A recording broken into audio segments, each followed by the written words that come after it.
figured since the last video was just, you know, what we're not going to grow in our garden again, we should do something a little bit more positive and what we are going to grow in our garden again. And not to mention, these absolutely have to be in my garden every single year or I'm just not a happy camper. It is long here and I'm going to keep it as short as I can because there's all kinds of things that we're always trying to get our perfect garden plan and our perfect varieties. And we may not be able to meet them all the time, but we are trying to do our best. And there's just some things that we just always want to grow. You know, for instance, right now what's growing in my garden is I have this purple top rutabaga right here. And I really like growing it. It gives me the right size rutabagas. Last year I grew a Natamorska rutabaga and it was more shaped kind of like that. And these are, you know, your standard rutabagas. And I just always have come back to these. I grew the Natamorska twice and just didn't really like it. So, and the plants are beautiful. They hold over very well into the freezer, in the refrigerator. So we can harvest these when they're ready and we can keep them in the fridge for a month or two and still eat them. Don't have to do anything to preserve it. Yeah, absolutely. And one rutabaga is a meal plus for us, like a, you know, a side for 2 meals. So and it's very versatile. So that kind of checks all of our boxes. So that's one of them. And this is in no particular order. So I'm just going to kind of jump around a little bit. But another one that we have, talk about tomatoes, and I really like a standard Roma tomato. Now these are my fall tomatoes and they don't really ever look as good as your summer tomatoes, so keep that in mind. But we love growing Roma tomatoes. Why? Because they're determinate, so that's good. We love canning tomatoes. That's the main reason why we grow tomatoes. So they're a canning type tomato, they're a paste like tomato, so that works out really good. And they give us a lot for what we do. For, you know, the plants, it's just, they produce so much. And there's a lot to be said about plants that don't make large fruits. So this is a medium-ish fruit, meaning that the plant will produce a higher number of individual fruits. The poundage may or may not be the same, I don't really know, but the number of fruits makes a difference, and that works for us in the way we consume them. So we use these, and they're really good in salsa too because they're not excessively juicy. So, you know, we can make that and use, you know, the lemon juice and stuff like that to kind of beef it up. So we love growing Romas, and we grow them every single year, no matter what. And some years we only grow Romas, and that's just something that we like. I've grown San Marzano and I don't like them, so I don't know. These just seem to produce better, and it's a nice simple variety. So this has developed over the past couple years, but bok choy is way up there on the list for us. Really enjoy growing bok choy. It's a pleasure to have in the garden. You can see it's doing well, and we even have more that we've seeded coming up behind it for a staggered harvest. Bok choy is so easy to grow. It does great. There's no pressure behind it. It just produces. I can eat it whenever I want. I can eat those small ones. I can grow them bigger. It doesn't really matter. And that is just a win-win for us. So the fact that they grow so easily, and we have not had any issues growing, and this is a cool season crop, growing in spring or fall with them makes it high on the list.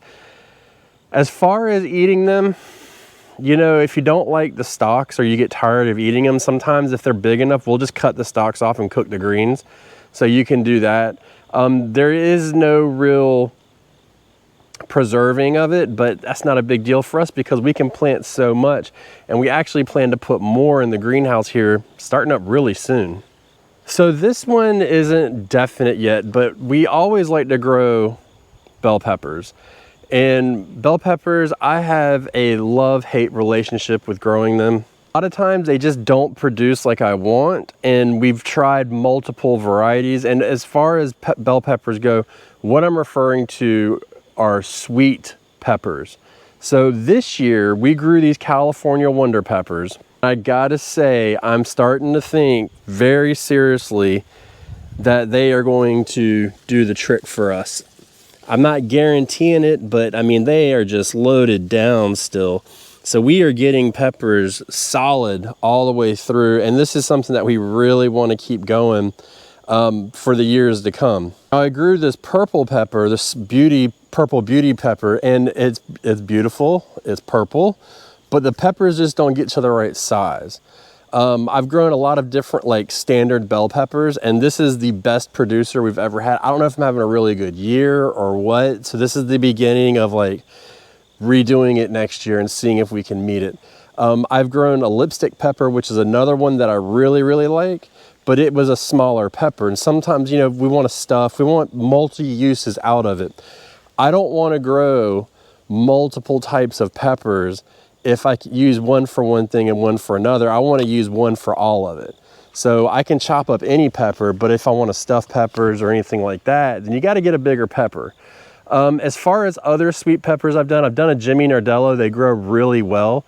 Very limited use in the actual pepper. So that kind of didn't work for us. What else have we grown that's a sweet pepper? We've done so many over there. Most of them were bell varieties.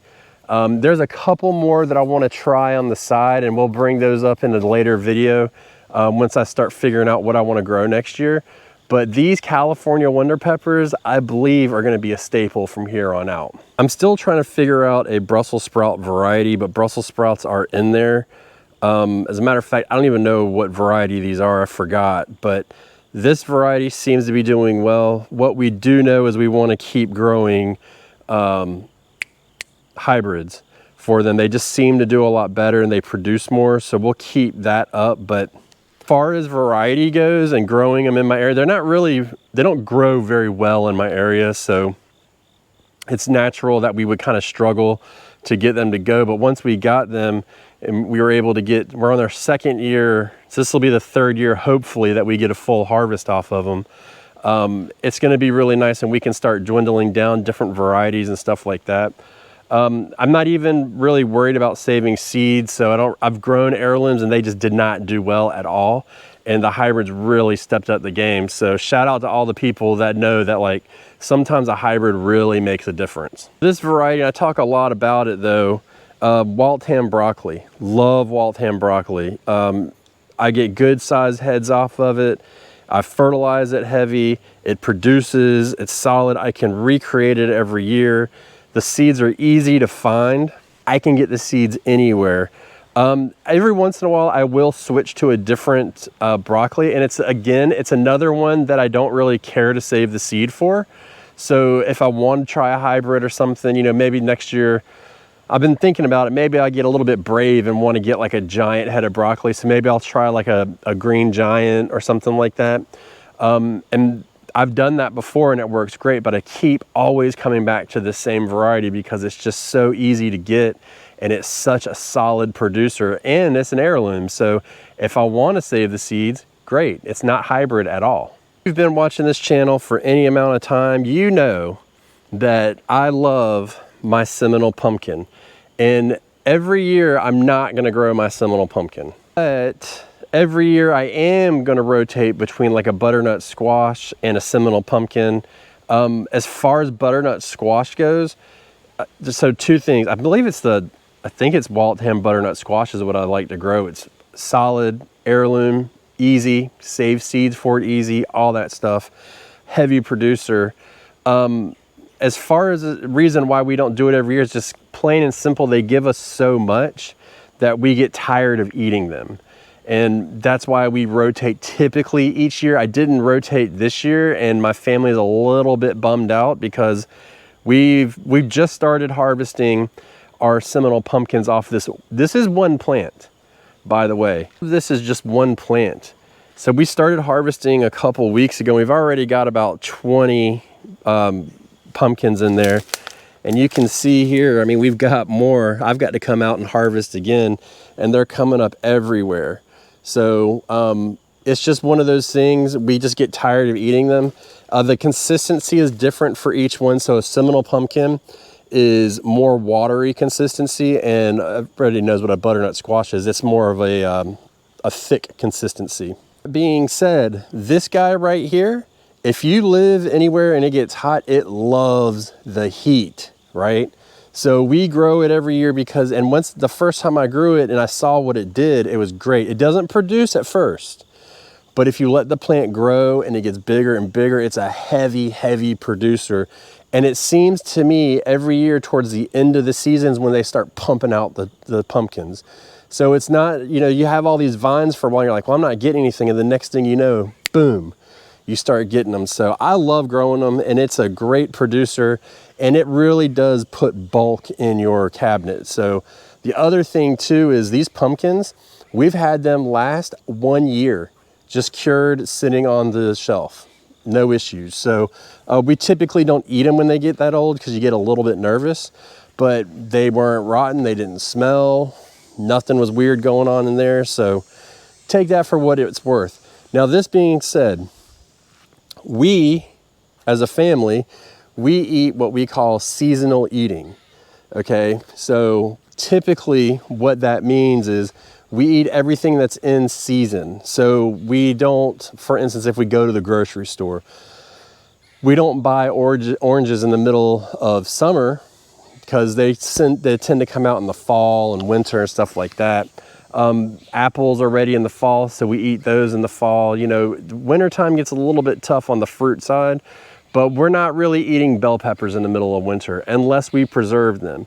You know, we'll eat a lot of greens and broccolis and cabbages and lettuce and all that good stuff. But if it's out of season, we typically don't grow it. And the reason why they bring that up is because just because those Seminole pumpkins can last for a year, we typically, right around spring, we start just not worrying about it anymore. We'll eat them through the winter and then we'll move on. And that's with a lot of these things, what we do. So I'm not really concerned about fresh tomatoes in the winter. It's just the natural process. This introduces a variety in your diet over the year, macro if you zoom out, and it really helps you just diversify your diet and get different nutrients and stuff in there. Instead of worrying about it day by day, just think about it week by month by year, stuff like that. It's just what we do, and it's made it a lot easier. We're not eating foods that come from Chile. You know, everything that we eat is grown in the US of A, sometimes Canada and sometimes Mexico, close enough where it's not that big a deal. I mean, what's the difference in coming from Mexico or California? I don't know. Honorable mention is going to be these black-eyed peas, which I let dry on the vine. So we got to come out and get these. We probably got roughly 2 pounds of beans this year off of this trellis. Not bad. The cool weather really took its toll on it. And I also think, I have to remember this for when I grow my sweet potatoes in here again. When I pulled the sweet potatoes out, I think I messed up the roots, and that kind of put the nail in the coffin. But either way, 2 pounds isn't bad. There's an argument that it is not worth it to grow it in your garden for 2 pounds. I can buy 2 pounds of beans for like $2, but I don't have to do anything. And the other thing too is we're not cooking beans when we eat them. First of all, we don't eat them every meal or anything like that. We'll cook. Some people use a cup, 2 cups of beans. We'll use like a quarter to a half a cup and make it like a small side just to add a little bit of fiber and some different protein to our diet. But it spaces it out, and we find we don't ever have to buy beans. It lasts us through the winter. We'll add them to soups and stuff like that, and it works out great. The reason why we love them is because they grow through the summer. They love the heat here.